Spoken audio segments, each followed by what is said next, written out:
The story of the UK is an economy that has got real momentum. What is broken can be repaired. What is ruined can be rebuilt. UK inflation is becoming much more homegrown. We have huge potential as an economy in the UK. This is a time to tell Israel there is a path to peace. Our plan for the British economy is working, but the work is not done.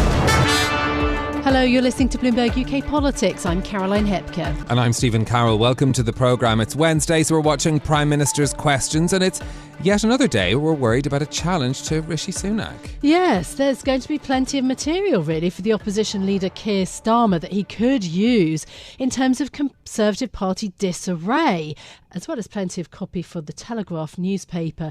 The paper has both the opinion piece from Simon Clarke calling for the Prime Minister to resign to give the party a fighting chance at the general election, calling his leadership uninspiring, and then also some news from someone who resigned only last week. Yeah, this strange twist from Lee Anderson telling the Telegraph he now says he should have voted for the Rwanda deportation bill last week rather than abstaining. Now, Lee Anderson quit as the Tory party chairman last week. Now he says he'd say yes if his old Tory deputy chairman role was offered back to him. Yes, this is a bit surprising. In terms of Sir Simon Clarke, though, of course, he was actually a former minister himself. The attack on Rishi Sunak, the former Home Secretary Priti Patel, saying that the op-ed piece is facile and divisive self-indulgence. But I do think that it points towards this idea of quite a disintegration amongst Conservatives in Parliament, rather than a plan or something quite strategic about a leadership challenge. There's just a lot of kind of infighting. Yeah, I mean, look, it's a small number of MPs who are openly expressing, extremely small in fact, number of MPs who are openly expressing their dissatisfaction with Rishi Sunak as party leader. But it speaks to perhaps fears within the party now. They're looking at the polls, they're looking at the big clock counting down to that general election, and they're wondering, is there anything they can do to save the party, to save their seats? I think that is sort of what Simon Clarke was saying out loud. I mean, most of his piece actually in the Telegraph is to do with the opinion polls, and he talks about Rishi Sunak has sadly gone, in his words, from asset to anchor. So yes, I think it's the polling that is really at issue here. Yeah, and look, this is something that's going to, we're sure, come up in the Prime Minister's questions that we're going to be listening to as well. This, coming at a time that Rishi Sunak would perhaps be focusing on tax cuts? Tax cuts, yes, but also the kind of fiscal plans for the government, which we'll talk about a little bit later on. But maybe even defence might come up in PMQs today. Let's have a listen in now to Keir Starmer. Thank you, Mr. Speaker. Can I join the Prime Minister in his comments about His Majesty the King and Her Royal Highness the Princess of Wales, and in his comments about Holocaust Memorial Day? Never again must be said more defiantly this year, as it's said every year. Mr. Speaker, last week we lost Sir Tony Lloyd, a true public servant who touched the lives of many people across the House and across the country. And I'm glad that his family were here yesterday to hear the many tributes to and memories of Tony. He will be greatly missed. Yeah. Mr. Speaker, the Prime Minister's had quite a week, from endlessly fighting with his own MPs to collapsing in laughter when he was asked by a member of the public about NHS waiting lists. So I was glad to hear that he managed to take some time off. Can I just say, I wanted to the Prime Minister, I'm certainly going to hear the Leader of the Opposition. Those people who don't want to hear, they can certainly leave, because that's who it's going to be, so get it in order. Some of you are wanting to catch my eye again. It's not a good way to do it. Mr. Speaker, I love this quaint tradition where the more they slag him off behind his back, the louder they cheer in here. Keep it going. And also, for this side, you can have a joint cup of tea. Come on. Mr. Speaker, I was glad to see that he managed to get some time off yesterday afternoon to kick back, relax and accidentally record a candid video for Nigel Farage. The only thing missing from that punishing schedule is any sort of governing or leadership. So was he surprised to see one of his own MPs say that he doesn't get what Britain needs and he's not listening to what people want? Prime Minister. Mr. Speaker, he talks about what Britain needs, what Britain wants, what Britain values. This from a man who takes the knee, Mr. Speaker, who wanted to abolish the monarchy, who still doesn't know what a woman is, and who just this week, one of his front benchers said that they back teaching divisive white privilege in our schools, Mr. Speaker. Looking at his record, it's crystal clear which one of us doesn't get Britain's values. Mr. Speaker, he spouts so much nonsense, no wonder they're giving up on him. And even now, as his government crumbles around him and his own MPs point out he's out of touch, got no plan for growth, crime or building houses, the Prime Minister is sticking to his one-man Pollyanna show. Everything's fine. People should be grateful to him. The trouble is, no one's buying it. Does he actually understand why his own MPs say he doesn't understand Britain and that he is an obstacle to recovery? Prime Minister. Again, Mr. Speaker, he calls it nonsense, but these are his positions, Mr. Speaker. Right? And he doesn't want to talk about it, but this is the facts. He chose to represent a now proscribed terrorist group, Mr. Speaker. He chose to campaign against the deportation of foreign national offenders, Mr. Speaker, just like he chose to serve the Right Honourable Member for Islington North, Mr. Speaker.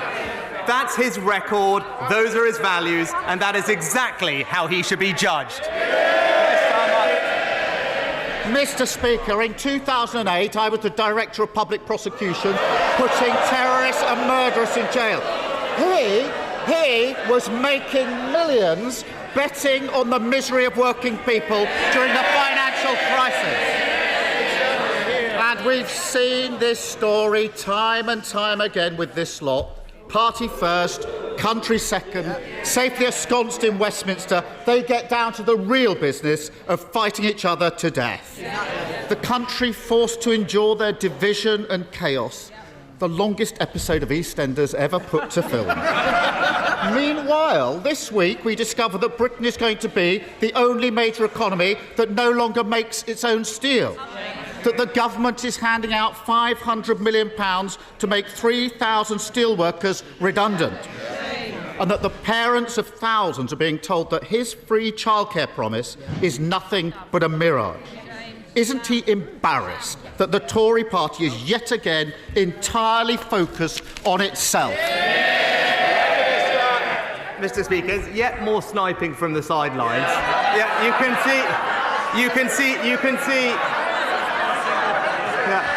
can see exactly why Hizbut Tahrir hired him in the first place. But he wants to talk about these things. Even his own party are now realising that he simply doesn't have a plan for this country, Mr. Speaker. The member for Dagenham and Raynham said it's difficult to identify the purpose of his leadership. And long-time celebrity backer Steve Coogan recently said he licks his finger, sticks it in the air, and just sees which way the wind is blowing. Even Labour Party know, Mr. Speaker, he's not a leader, he is a human weather vane. It's not the sidelines, it's behind him that the fire's coming in, Mr. Speaker. And he can try and blame the Labour Party all he wants. The difference is, I've changed my party, he's bullied by his party. And has he found the time in his busy schedule to work out why thousands of parents are being told by their nurseries that they won't get free childcare that he promised them? Prime Minister. Well, Mr. Speaker, let's see what his party is offering the country. Right. So we all know, Mr. Speaker, he doesn't have many ideas for our country. I'm going to hear the Prime Minister. Well, he doesn't have many, but one thing we do know, Mr. Speaker, is that... You don't want to push it, do you? No. We do know that he's committed to his 2030 decarbonisation promise, Mr. Speaker, which they say will cost £28 billion. But I was reading about it this week. He says he's changed the party. One of his team called it an albatross hanging around their neck. That might have been the Shadow Chancellor, maybe, Mr. Speaker. But he said they're doubling down on it. all this ahead of a crunch meeting, we're told this week, for them to work out how they're going to pay for it. I can save them some time because we all know the answer: higher taxes for the British people. Mr. Speaker, there's only one party that crashed the economy. They're sitting right there.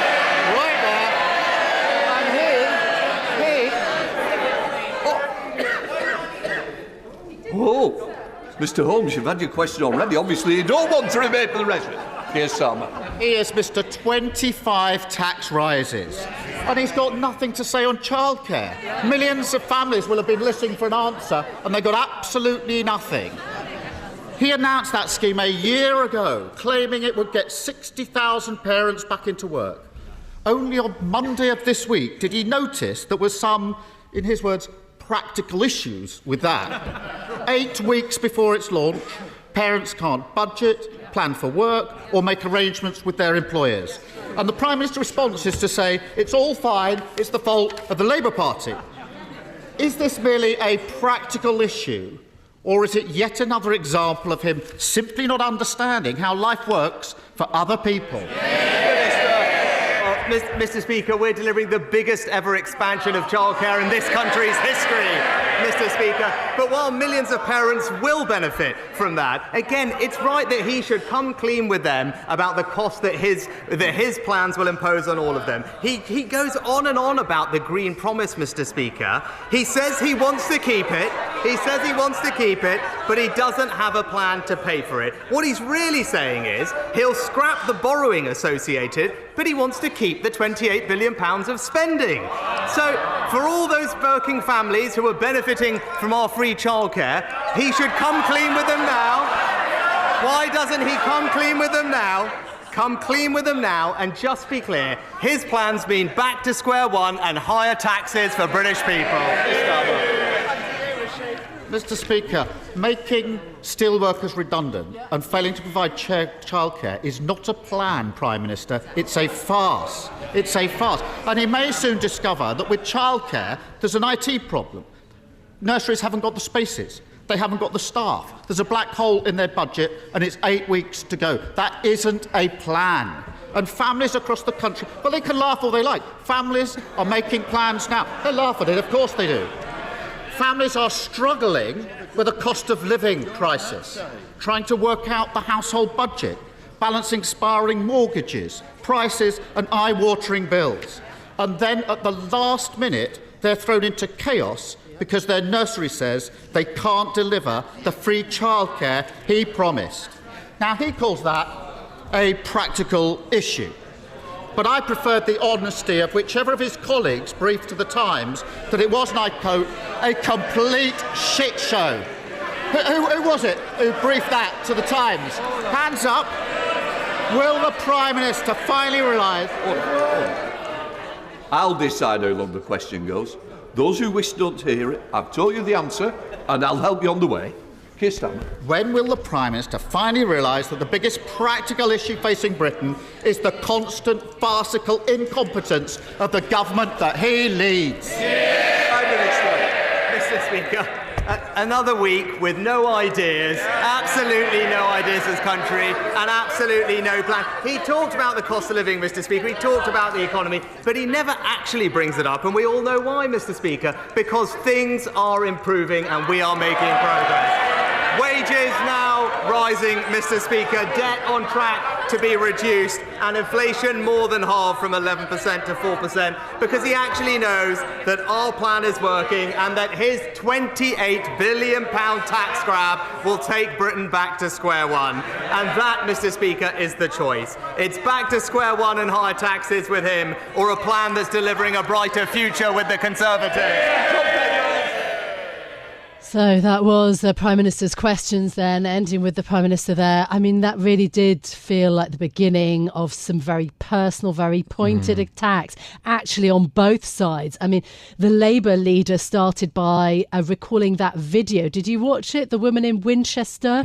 It was the Prime Minister out and about. She challenged him about NHS waiting times, about the strikes. It was a human interaction. The Prime Minister did struggle to sort of answer her questions it was a very difficult sort of exchange. And the way that the Labour Party leader characterised it got a big shout down from the Conservatives because Starmer accused the Prime Minister of sort of laughing at her.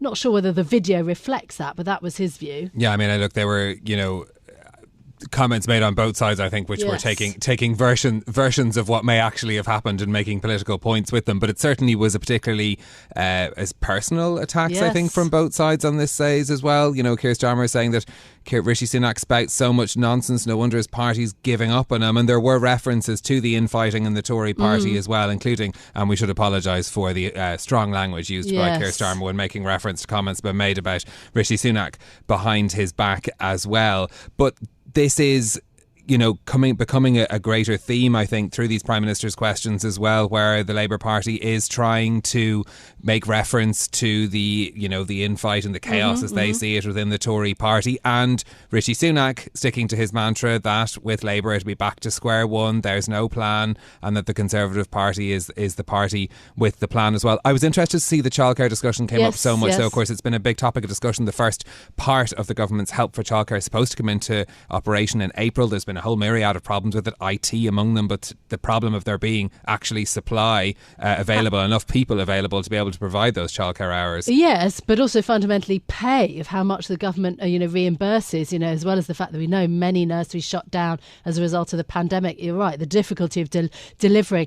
Yes, and I thought that as well as this idea of, with Labour you would get higher taxes, there was also very much some kind of culture war type issues that the Prime Minister raised, accusing the opposition Labour leader of wanting to abolish the monarchy, not knowing what a woman is, taking the knee. So I think there were both personal attacks and sort of policy points too. OK, well, that was Prime Minister's questions. With all the action in the House of Commons, though, you might have missed this yesterday in the House of Lords. Richard Hughes, the chair of the Office for Budget Responsibility, speaking to the House of Lords Economic Affairs Committee, the Lords holding a hearing on Britain's debt sustainability. Have a listen to how Richard Hughes described the path for the public finances ahead. We're required to rely on what the government tells us is its desired path for spending on public services, so departmental expenditure limits. At the moment, it has those falling as a share of GDP, but the government provides almost no detail about how that is delivered. The government did a spending review setting out detailed departmental spending plans for the year up until the 31st of March 2025. Beyond that, we know virtually nothing. It is just two numbers, one for total current spending and one for total capital spending done by departments. And I think some people have referred to that as a work of fiction. I think that's probably generous, given that someone's bothered to write a work of fiction, whereas the government hasn't even been bothered to write down what its departmental spending plans are underpinning the plans for public services. That's Richard Hughes, chair of the OBR, yet pointing to what could be the economic dividing line in the coming election. The Tories may accuse Labour of wanting to raise taxes to pay for government spending. We heard it in Prime Minister's questions, but both Labour and the OBR want to know which public services the current government plans on cutting to hit its long-term targets. Yeah, absolutely. And the Chancellor, Jeremy Hunt, of course, wants to address that debt burden by raising economic growth. And, the Conservatives will defend themselves by saying, look, the tax cut that we enacted in autumn is significant and we have more plans for tax cuts. Hughes was also really scathing about that. I mean, if you talked about post-2025 being a work of fiction, he also said that the tax cuts that have come in, or that are about to come in, that they have been relatively modest, in his words, that they are not the kind of changes that will solve the long-term fiscal challenge. I think that, normally the independent OBR, some very pointed criticisms about the current government. And not the last we've heard of that subject, I fear, as well. Meanwhile, the Chancellor was meeting with executives from the UK's top banks yesterday. This was ostensibly part of a regular breakfast catch-up, but our banking sleuths have said there are rumours of concerns in Downing Street about how low the value of bank stocks are. Shares in Barclays have fallen by 23% over the last year. NatWest, which is part owned by the government, has plunged by 31% over the same period. We've been discussing this with our City Editor Katherine Griffiths and started by asking her what we know about what was said at that meeting. So the Treasury last week was keen to kind of play down this meeting and say, oh, it's just a routine thing. but I don't think that's quite right. In Davos last week, there was sort of the first wind of the meeting taking place. There was a sense that Frank Pettigas, who is the former Morgan Stanley banker, who is now very senior business advisor to Rishi Sunak, was quite key to kind of getting this meeting set up.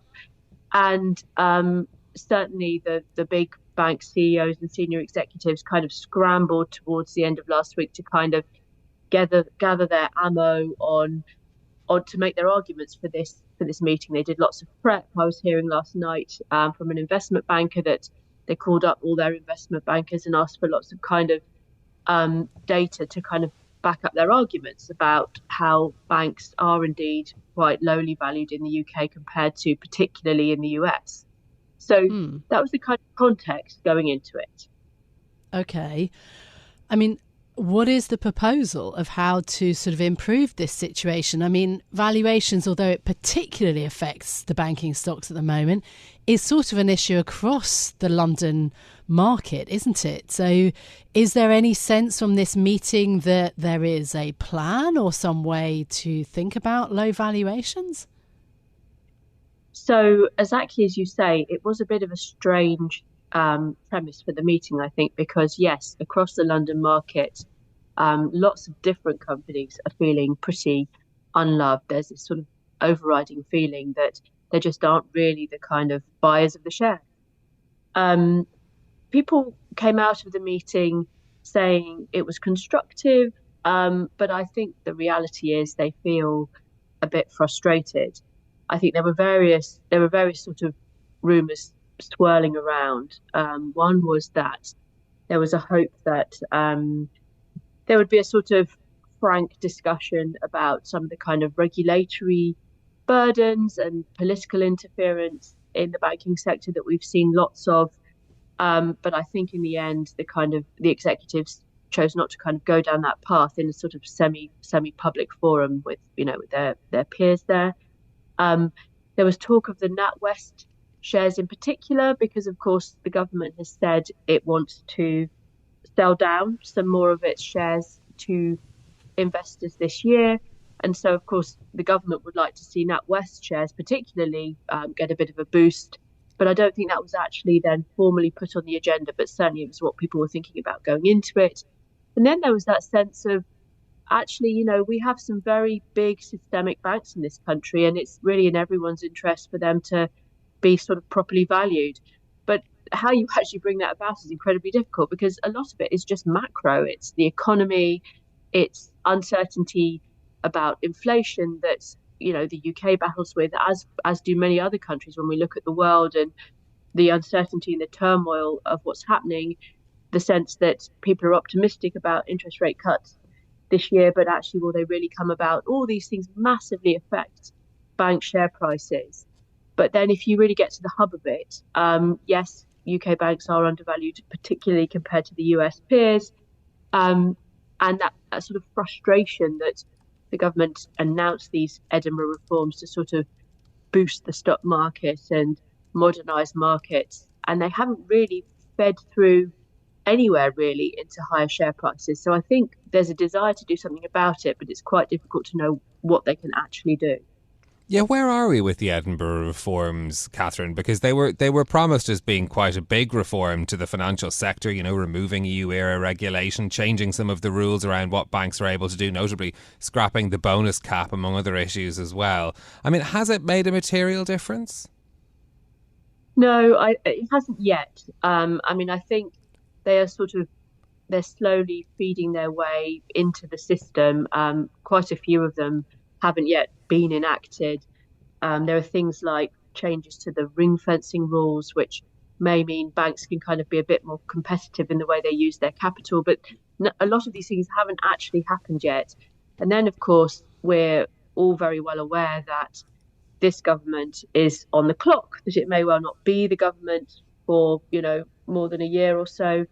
And we've got the kind of huge distraction of a general election campaign coming.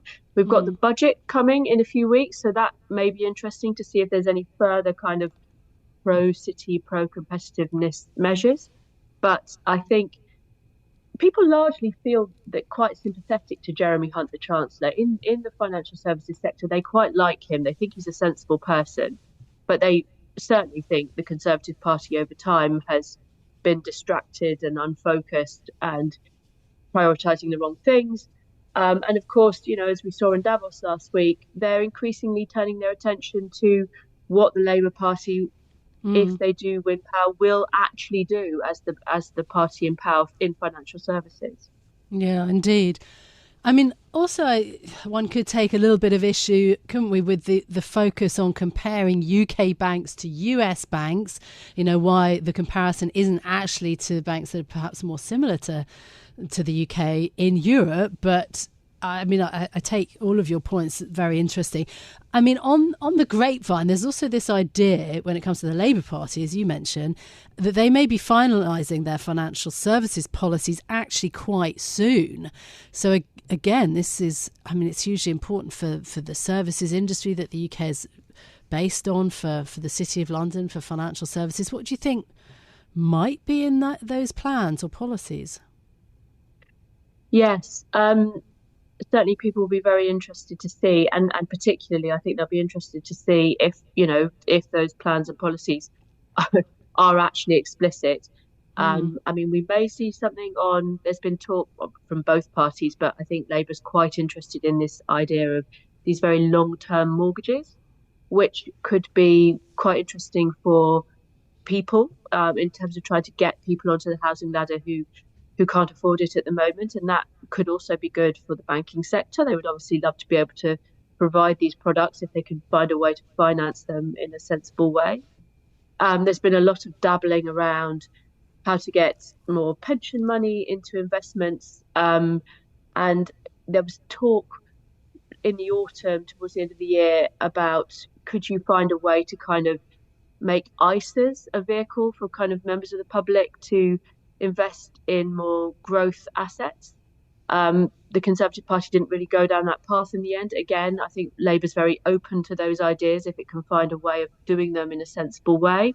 I think it's going to be very keen to kind of try to, grab this narrative and try and present itself as the party that's really going to do these things. Jeremy Hunt has said a lot of things, but for various different reasons, priorities, the sort of huge pressure on him to cut taxes, he hasn't really gone down that path in terms of sort of retail financial services in a way that maybe Labour will find it attractive to do so. So that was our City Editor Katherine Griffiths speaking to us a little bit earlier about that meeting between the Chancellor and those bank executives. And that's it from us for today. If you like the programme, don't forget to subscribe. Give it 5 stars so that other people can find it on Apple Podcasts, Spotify or wherever you listen. This episode was produced by James Wilcock. Our audio engineer was Maruf Al-Hussein. I'm Stephen Carroll. That's an anchor, Caroline, not an asset. And I'm Caroline Hepker. We'll be back with more tomorrow. This is Bloomberg. Bloomberg UK Politics. Listen weekdays at noon on DAB Digital Radio in London.